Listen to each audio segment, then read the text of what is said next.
Hello, এই ভিডিওটিতে আমরা দেখব কিভাবে আপনি গো বাংলাতে ফটো কনটেস্টে অংশগ্রহণ করবেন এবং কিভাবে আপনি ভোট সংগ্রহ করবেন।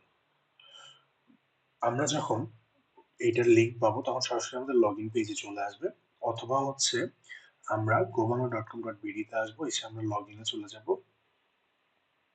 লগইনে এসে আমরা আমাদের যদি আমাদের রেজিস্ট্রেশন করা থাকে তাহলে সেটাতে আমরা লগইন করব। আর যদি না থাকে এখান থেকে রেজিস্ট্রেশন করব। রেজিস্ট্রেশন করতে আপনাদের সমস্যা হলে আপনারা আমাদের ভিডিও দেওয়া আছে সেটি দেখে নিন। এখানে আপনারা আপনাদের যে মেইল এবং পাসওয়ার্ড দিয়ে রেজিস্ট্রেশন করা আছে সেটি দিবেন। আমি গো বাংলার হয়ে রেজিস্ট্রেশন করেছি। সো আমার নিজস্ব ইনফরমেশন দেওয়া আছে গো বাংলার হয়ে। সো আমি সেটা দিয়ে লগইন করছি। লগইন করার পর ফটো কনটেস্ট শুরু করার জন্য আপনি চলে যাবেন ফটো কনটেস্ট বাটনে। ফোন থেকে আপনি ফটো কনটেস্টটা 3 ডটে গিয়ে এখান থেকে ফটো কনটেস্ট অপশনটা পাবেন। ফটো কনটেস্টে এসে আমরা যেটা দেখব যে যেটা চলছে সেটা আমাদের শুরুতে দেখাবে। আর যেগুলো আসবে সেগুলো আমাদের এইভাবে দেখাবে যে এটা এতদিন পর শুরু হবে। এবং যদি কোনোটা শেষ হয়ে থাকে সেগুলো দেখাবে যে এইগুলো শেষ হয়েছে। সেগুলা ওইভাবে আপনি দেখতে পারবেন। তখন সেখানে ভোট বাটনটি থাকবে, তখন সেখান থেকে আপনি ওগুলার ভোট দেখতে পারবেন। এখানে যখন এই কাউন্টডাউন শেষ হয়ে যাবে তখন এখানে অংশগ্রহণ করুন বাটন চলে আসবে, এবং যদি ওটার ভোট শুরু হয়ে থাকে, মানে ভোটের যেদিন থেকে শুরু হওয়ার কথা সেদিনে ভোট বাটনটিও চলে আসবে। তো আমি এখন ভোটে পরে যাব। আমি এখন অংশগ্রহণ করতে যাই যে আমি একটা ছবি আপলোড করব আমার যে কন্টেস্ট আছে সেই কন্টেস্ট অনুযায়ী। আমি এখানে একটা ডেমো কন্টেস্ট চালাচ্ছি। সো আমি একটা ডেমোতে চলে গেলাম। যে এখানে আমাকে দেখাবে ছবি আপলোড করুন। আমি ছবি আপলোডে যেয়ে এখানে একটা শিরোনাম দিব। শিরোনামটি অবশ্যই ২০০ অক্ষরের ভিতরে হতে হবে। ২০০ অক্ষরের বেশি হলে এটা আমাকে দিবে না।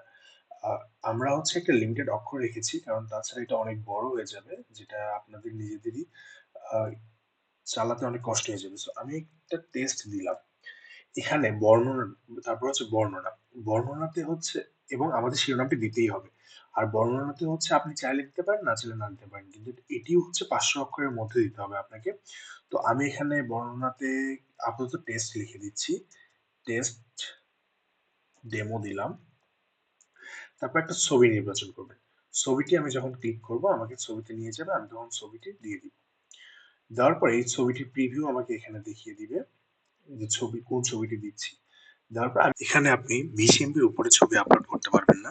এক্ষেত্রে আপনার ছবি যদি ২০ এমবির উপরে হয় তাহলে আপনি কোনো অনলাইন টুলস ব্যবহার করে সেটিকে সাইজটা কমিয়ে তারপর আপনি আপলোড করতে হবে। আর ২০ এমবির উপরে হলে সেটি আপনার সাবমিশন নিবে না, তখন আপনাকে একটা ইরর দিবে। আর যদি আপনি কোনো অপ্রীতিকর বা কোনো অশ্লীল ছবি পোস্ট করেন সেটি আমরা ব্যাকএন্ড থেকে রিমুভ করে দিব। আপনি ওই ফটো কন্টেস্টে আর অংশগ্রহণ করতে পারবেন না, এবং আপনার ছবিটিও অবসলিট হয়ে যাবে। আপনি পরবর্তী ফটো কন্টেস্টে আবার অংশগ্রহণ করতে পারবেন, কিন্তু আপনি যদি আবারও অপ্রীতিকর দেন তাহলে আমরা ইউজারকেও ব্যান করে দিতে পারি যদি পরপর ৩ বার দেখি সে অশ্লীল বা অপ্রীতিকর কিছু পোস্ট করতেছে। আর এখানে আপনি ২০ এমবির ভিতরে ছবিটি রাখার চেষ্টা করবেন, এবং আপনি আপলোডের সময় ২০ এমবি করে দিয়ে দিবেন। যখন ছবি আপলোড করবেন তখন কেমন হবে সেটা একটু দেখাচ্ছি। আপনি ফোন থেকে choose a photo, then select করবেন। ফটোটি আপনাকে এইভাবে প্রিভিউ দিবে। দেন সব কিছু সেম, আপনি ল্যাপটপ থেকে যেমন এটাও তেমনই হবে। আমি এখানে জমা দিন দিব। জমা দিন দিলে এটা আমাকে ছবিটি আপলোড করে আমাকে আমার আপলোড পেজে নিয়ে আসবে, এবং আমি ডেমোতে আপলোড করেছি এটা আমাকে দেখাবে। দেন আমার আপলোড তথ্য দেখাবে। এখানে আমাকে ভোটের একটা লিঙ্ক দেখাবে। আমি এই লিঙ্কটা সবার সাথে শেয়ার করব আমার ভোটের জন্য। আমি যদি এই লিঙ্কে ক্লিক করি তাহলে আমি দেখতে পারবো আমার এখানে পুরা ডিটেইলসটা দেখাবে। এখান থেকে আমি ভোট দিন দিলে আমার ভোট হয়ে যাবে। পাশাপাশি এখানে আমার বর্ণনা দেখাবে, আমার শিরোনাম দেখাবে, এবং আমার ভোট দেখাবে। আমি আমার নিজেকে একটা ভোট দিচ্ছি। দিলে আমি যদি দেখি, আমি এখানে দেখব একটা রিলোড দিচ্ছি পেজটা। এখানে আমার কাউন্ট চলে এসেছে। দিব। আচ্ছা, এখন আমরা ভোট দিব। সেটা কিভাবে দিব সেটা দেখাবো এখন। তো আমি আগে ফটো কনটেস্টে যাচ্ছি। যে আমি যদি এখন ভোটে যাই তাহলে আমি এখন এখানে সবার ভোট দেখতে পারবো। সবার পোস্টগুলো দেখতে পারবো। এখানে ভোট বাছাই করুন থেকে আমি ভোট বেশি, এখানে সবসময় ভোট বেশি থেকে কমটাই থাকবে। আমি চাইলে ভোট কম থেকে বেশি করে নিতে পারবো, বেশি থেকে কম করে নিতে পারবো। এটা আমি একটু পর আরেকটি ভোট দিয়ে দেখাচ্ছি, তাহলে আপনারা ভালো বুঝতে পারবেন। এখানে ক্রম বাছাইয়ের ক্ষেত্রে আমি ক্রমটাকে সাজাতে পারবো, যেমন ১, ২, ৩ করে, সেটা হলে অ্যাসেন্ডিং। আর ৩, ২, ১ হলে ডিসেন্ডিং। আমি এইভাবেও সাজিয়ে দেখতে পারবো। মানে আমার এই জিনিসগুলা। তারপর আমি যদি চাই কোনো ইউজারের নাম দিয়ে, যেমন এখানে আমি গো বাংলা যদি লিখি তাহলে সেটা চলে আসবে। আমি একটা ইউজারের নাম দিয়ে দিলে সেটার অনুযায়ী চলে আসবে। তারপর আমি যদি এখন আ একটা টাইটেল মানে হচ্ছে শিরোনাম দিয়ে দিই তাহলে সেটাও চলে আসবে। আর যদি এখানে কিছু না দিই তাহলে সবগুলোই শো করবে। মানে আমি সার্চ করেও দেখতে পারবো এখান থেকে। তাহলে আমি এখন আরেকটি উইন্ডো খুলে আমি দেখাবো কিভাবে আরেকজন ইউজার আমাকে ভোট দিবে। আমি গো বাংলাতে গেলাম। আমার আরেকটা অ্যাকাউন্ট দিয়ে আমি লগইন করছি যেটা হচ্ছে আমার এখানেই অ্যাকাউন্ট। আমি গো বাংলার ওই খুলেছি। আপনি আপনার পার্সোনাল অ্যাকাউন্ট দিয়েই ঢুকবেন আরকি।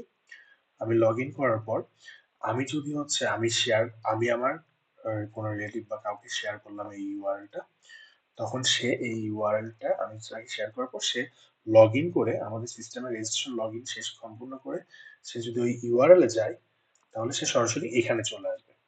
সে চাইলে এখান থেকে ভোট দিতে পারবে।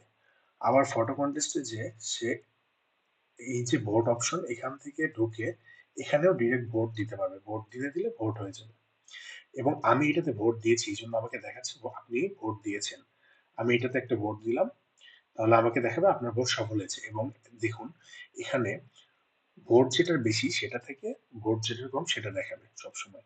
আমি এখন চাইলে এটাকে কম বেশি করে দেখতে পারবো। এখন যদি আমি দেখি ভোট কম থেকে বেশি যে এখন কম ভোট, তারপর ভোট বেশি। তারপর আমি যদি চাই ক্রম বাছাই অনুযায়ী আমি ক্রম বাছাই অনুযায়ী দেখতে পারবো। তো এইটাই হচ্ছে অপশন। এখন এখানে যারা ভোট বেশি পাবে এবং আমাদের বিজয়ীর লিস্টে চলে আসবে তাদেরকে আমরা বিজয়ী বলে ঘোষণা করব। এইটাই হচ্ছে আমাদের পুরা একটা ফটো কনটেস্টের নিয়ম বলতে পারি আমরা। সো সবাইকে ধন্যবাদ।